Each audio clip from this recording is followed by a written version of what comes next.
Hola amigos de YouTube, soy el Meui1111012 y este es mi primer vídeo, y como pueden ver, hoy hablaremos de la inmortalidad.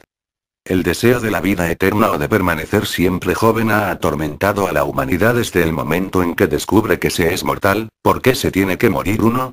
¿No hay una manera de vivir más o para siempre? A lo largo de la historia muchos hombres y mujeres lo han intentado. ¿Alguien lo logró?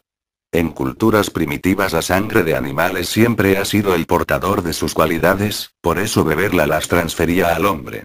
Así que beber la sangre, o comerse, a un hombre equivalía a absorber su energía vital, que se añadía a la propia para prolongar la vida. De ahí el mito hacia los vampiros sedientos de sangre para permitirles vivir eternamente. Con el progreso de la civilización esta práctica evolucionó. Al conocerse la función del hígado como órgano purificador de la sangre, parecía obvio que era él el que regeneraba la vida del individuo. Así encontramos a este órgano como protagonista en la mayoría de los menús caníbales y de las recetas para prolongar la vida. La condesa Isabel Báthory, de la nobleza rumana, tenía su propio método para vivir eternamente, y este era el de bañarse en la sangre de los campesinos que contrataba como sirvientes. Cuando ya no encontraba voluntarios los secuestraba. Como en una novela de terror, esta macabra práctica termina cuando su primo, el conde de Ghiorghi-Tarzo, al mando de un destacamento de soldados, prende a la condesa en su castillo de Xcotes la noche del 30 de diciembre de 1610. Al entrar al gran salón descubre horrorizado el cadáver de una muchacha desangrada, a otra aún viva con su cuerpo lleno de miles de punciones y a una tercera ya moribunda con huellas de haber sufrido terribles torturas. Bajo el castillo y en sus alrededores se desenterraron cientos de cadáveres. Pero no todas las historias de la búsqueda de la inmortalidad son truculentas. El aliento también ha sido considerado sinónimo de vida. Se pensaba que con el último aliento se expulsaba el alma, y además el aliento divino daba vida. Por eso en la época romana, y según cuenta una inscripción de entonces en mármol, Claudio Hermipus aseguraba haber prolongado su vida hasta los 115 años gracias a aspirar de forma continuada el aliento de jovencitas. Cuanto más pasaba el tiempo, más cuenta se daba el hombre que los métodos que había ido probando eran inútiles y que ninguno permitía prolongar la vida. Así cada vez los sistemas eran más pintorescos y extravagantes. Ora se necesitaba ingerir extraños elixires con componentes exóticos, cuerno de unicornio, mandrágora, etc., y difíciles de conseguir. Ora seguir procesos escabrosos. El conde Cagliostro, noble nacido en Palermo en 1743, tenía una técnica infalible para regenerar el cuerpo y poder vivir más. La técnica intentaba reproducir el proceso sufrido por los gusanos que se envolvían en su capullo de seda y renacían como mariposas, y si ellas podían hacerlo, nosotros también. Por eso su método consistía en desnudarse y tumbarse en una cama, envolver en una manta al individuo y dejarlo reposar durante un mes alimentándolo solo con caldo de pollo. Cagliostro aseguraba que pasados unos días el individuo empezaba a perder el pelo y a caérsele los dientes hasta llegar a un estado de debilidad extremo, a partir del que se empezaría un proceso regenerativo que devolvería al infeliz sus dientes y pelo junto con la juventud. La ciencia corrobora la primera parte del experimento. La acción del escorbuto y la falta de ingestión de vitamina C haría que el individuo perdiera rápidamente el pelo y los dientes. Sin embargo, el resto del experimento no llegaría nunca a buen fin, y nadie más volvió a proponer tal barbaridad. Otros métodos también quisieran imitar a la naturaleza, intentando partir de cero para nacer de nuevo. Cuenta la historia que en Toledo, allá por el año 1434, vivía don Enrique de Villena, escritor y nigromante, que sintiendo cerca la hora de su muerte llamó a su criado negro en el que confiaba plenamente y le dio las siguientes instrucciones. Que nada más morir le descuartizara minuciosamente y metiera sus restos en una cuba preparada con una extraña pócima. La cuba se hallaba escondida entre un montón de estiércol que daría calor al preparado. Y para que nadie notara su ausencia, el criado llevaría el sombrero de su amo durante los 9 meses que duraba el experimento. Con él el criado adquiriría el aspecto de su amo y nadie notaría su muerte. Y así fue, y el criado se paseó por Toledo con el sombrero durante meses y todos creían ver al amo, pero cierto día se encontró de bruces con una procesión del viático a la que no pudo esquivar, y mientras pasaba el sacerdote con los santos óleos todos se iban descubriendo, menos el criado. Pero un vecino indignado por la irreverencia le quitó el sombrero y entonces todos vieron de nuevo al criado negro. Fue conducido ante el Santo Oficio acusado de brujería y de matar a su señor, ante lo que no tuvo más que confesar lo ocurrido y conducir a la Santa Hermandad hasta el estercolero en el que se escondía la cuba. Estos, convencidos que allí obraba más el diablo que Dios, rompieron la cuba y se derramó sobre el suelo un líquido viscoso en el que flotaba lo que parecía un feto de pocos meses. Muy parecida historia se cuenta de un brujo de Gotinga durante el siglo XVIII llamado Juanes de Filadelfia, conocido entre la nobleza por sus trucos de magia y encantamientos. Murió en 1777 rodeado de misterio y se encontró en un tonel que se abrió a destiempo en el que habían metido sus restos un embrión humano a medio desarrollar. La pócima que se metió en estos toneles sigue siendo un misterio, pero casos similares de extraños elixires se encuentran diseminados por toda la historia. Un tratado atribuido a Paracelso titulado De Tintura Physicorum, la tintura de los físicos, que data de 1570, habla de una extraña pintura con la que los médicos egipcios habrían vivido hasta 150 años.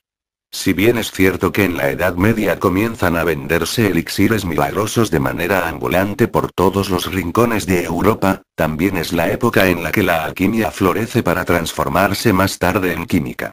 Salomón Trimosín fue un alquimista europeo nacido en 1490, aunque no se sabe cuándo murió. De él se cuenta que vivió más de 100 años gracias a su elixir, que le habría rejuvenecido varias veces regenerando sus cabellos, enderezando su columna y limpiando de arrugas su cara. Cuando se le preguntó que cuánto pensaba vivir contestó que hasta el día del juicio final. Eran corrientes por el siglo XVI y XVII las historias de rejuvenecimientos súbitos entre los alquimistas y las prolongaciones antinaturales de sus vidas, todo gracias al llamado oro potable o elixir de la larga vida, que sería la disolución de la piedra filosofal en agua destilada, capaz de eliminar de manera selectiva el agua pesada de los tejidos haciendo que estos no envejecieran. Consumiendo una gota del elixir cada 6 meses se provocaría la eliminación de todas las toxinas del cuerpo, luego se caerían las uñas, dientes y cabellos que más tarde se recuperarían como nuevos, al cabo del tiempo se iría perdiendo la necesidad de comer y la de evacuar, siendo suficiente la transpiración para eliminar líquidos. Esa sería la causa de que se supiera la fecha de nacimiento de muchos alquimistas pero no la de su muerte, como ocurre con la del francés del siglo XV Jean Lallemand. El alquimista más conocido fue el célebre Saint-Germain, que empezó sus andanzas por este mundo en el siglo XVIII. Voltaire escribía sobre él a Federico II de Prusia que era un hombre que nunca muere y conoce todas las cosas. Su primera aparición histórica data de 1743 en Londres, donde empezaron a correr rumores de que era mucho más viejo de lo que aparentaba. Como era conde se codeaba con la nobleza y hablaba de hechos históricos de siglos pasados con tal cantidad de datos y detalles que parecía haber sido testigo ocular, de hecho decía haber conocido a Julio César y a Poncio Pilatos. Se cuentan diversas anécdotas suyas, una de ellas habla del encuentro en casa de Madame Pompadour con la condesa Geri cierto día de 1750, la cual había estado 50 años antes en Venecia cuando su marido era embajador de dicha república. La condesa se acercó a Saint-Germain y le preguntó: Caballero, ¿tendrías la bondad de decirme si vuestro padre residía en Venecia en 1700? No señora, pues hace mucho más tiempo que perdí a mi padre. Era yo quien vivía en Venecia a finales del siglo pasado y a comienzos del presente.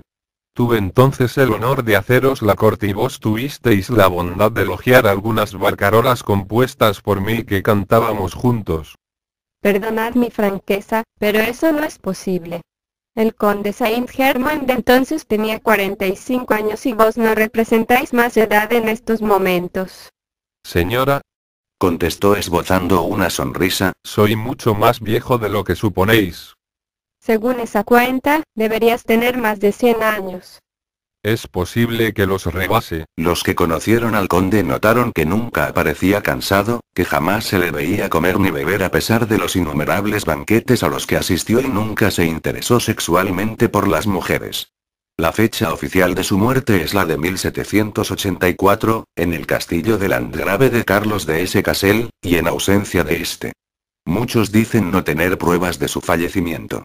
A partir de esa fecha se asegura haberle visto en distintos lugares y en diversas épocas. 1785 en Rusia, 1792 en París, en 1867 en una reunión de la Gran Logia en Milán, en 1896 la teósofa Annie Besant dijo haberse encontrado con él, y en muchos más lugares y fechas hasta bien entrado nuestro siglo. En Viena existe el testimonio del Rosakreuz Franz Greffer. El conde anunció su despedida así. Hacia final de siglo desapareceré de Europa, iré a la región del Himalaya, reposaré, me volverán a ver dentro de 85 años, día a día. Adiós, os quiero. Otros volvían al cabo de 100 o 300 años después de haber estado hibernando o durmiendo en alguna parte de este u otro mundo. Son multitud las leyendas populares que hablan de personas que desaparecieron, se perdieron o fueron raptadas para luego aparecer de nuevo tras muchos años como si para ellos hubieran transcurrido solo unas horas. Se habla de zonas en las que el espacio-tiempo está alterado, de modo que cuando alguien pasa por allí permanece en un estado de adormecimiento o sueño encantado gracias a veces a una comida o bebida. Algunos al volver al tiempo normal sufren en un momento los estragos de la edad que se saltaron. Es célebre la historia de los 7 durmientes de Éfeso, que se refugiaron en una cueva huyendo del edicto que proclamó contra los cristianos el emperador romano Decio en el siglo III. Sin que ellos se percataran estuvieron allí 187 años, cuando salieron al exterior apenas les duró la alegría unas semanas, fueron muriendo uno a uno presas de un súbito envejecimiento. Un caso más reciente lo encontramos en la historia que cuentan los tinerfeños de San Juan. Una niña salió a buscar peras y entró en una cueva en la que quedó dormida. Cuando despertó y salió al exterior habían pasado 30 años, aunque ella conservaba el mismo aspecto y edad que cuando desapareció. Todas estas búsquedas de la juventud han marcado a la humanidad desde el comienzo. Lo intentaron los egipcios momificando a sus muertos, fue y es usado por multitud de credos para sus propios fines. Cuando los exploradores españoles se aventuraban en el continente americano buscaron hasta morir el dorado y la fuente de la eterna juventud.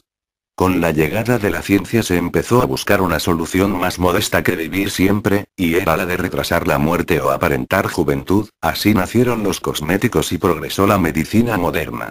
¿Está ahora más cerca el hombre de conseguir su sueño? Es cierto que la esperanza de vida actual es la más alta de la historia, y si para la antigua Grecia un hombre de 40 años ya era viejo, ahora podemos esperar vivir hasta los 90. ¿Dónde está el límite? En recientes experimentos con monos se ha observado que si no se fuma ni bebe en exceso, si se hace ejercicio y si se sigue una dieta variada pero espartana, comer un 30% menos de calorías de lo normal, alarga la vida hasta un 40%. También la genética puede ayudar a la humanidad a vivir más y mejor. El gen SOD1 es el que regula la eliminación de los radicales libres que oxidan nuestro organismo y le hacen envejecer, así una alteración genética que añada otro gen SOD1 alarga la vida hasta un 40%, al menos así ocurrió con los animales de laboratorio. Otro camino que busca alargar la vida consiste en retrasar la edad en la que se tengan hijos, puesto que lo que busca la naturaleza es perpetuar los genes de cada individuo, y una vez que por la edad ya no se puede procrear, el ser ya no necesita vivir. Si se tienen hijos un poco más tarde en cada generación, según las modernas teorías genetistas, cada vez se vivirá más. Quizás la vida eterna se consiga gracias a la tecnología, quizás sea por las obras literarias, arquitectónicas, científicas. Tal vez ya no podamos alargar más la vida física porque no estamos hechos para ello e incluso no nos convenga. Imaginemos un dictador que gobierne cientos de años. Lo cierto es, que se sepa, nada dura eternamente. Y bueno amigos, este fue mi primer vídeo, espero les haya gustado. Por favor, comenten, suscríbanse y no olviden darme la bienvenida XD. Bueno, eso fue todo por hoy y hasta la próxima.